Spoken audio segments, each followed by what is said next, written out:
Часть 7. Технология установки упоров-откосов вокруг оконного обрамления. Для установки упоров-откосов вокруг оконного обрамления нам понадобятся следующие элементы подсистемы и инструменты. Комплект упоров для установки откосов. Комплект оконных дебелей размером 6 на 60 мм. Шуруповерт с насадкой для завинчивания оконных дебелей. Перфоратор с бурами размерами 10 на 200 и 6 на 100 мм. Плиты-утеплители.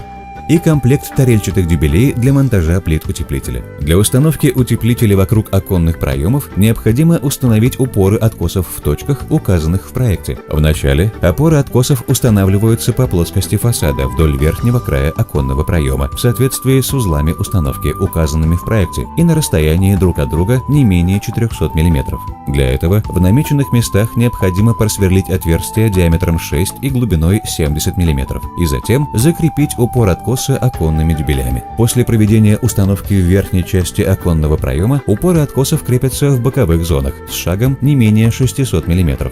После монтажа упоров откосов производится установка утеплителя по плоскости фасада в местах, прилегающих к оконному проему. Для этого плиту утеплителя необходимо приложить к месту ее крепления и произвести необходимые замеры и прорези, а затем закрепить плиту утеплителя тарельчатыми дебелями. И только после того, как плита утеплителя установлена на место, производится загиб упора откоса под углом 90 градусов. При этом крепление каждого фрагмента плиты утеплителя производится не менее чем 2 тарельчатыми дебелями.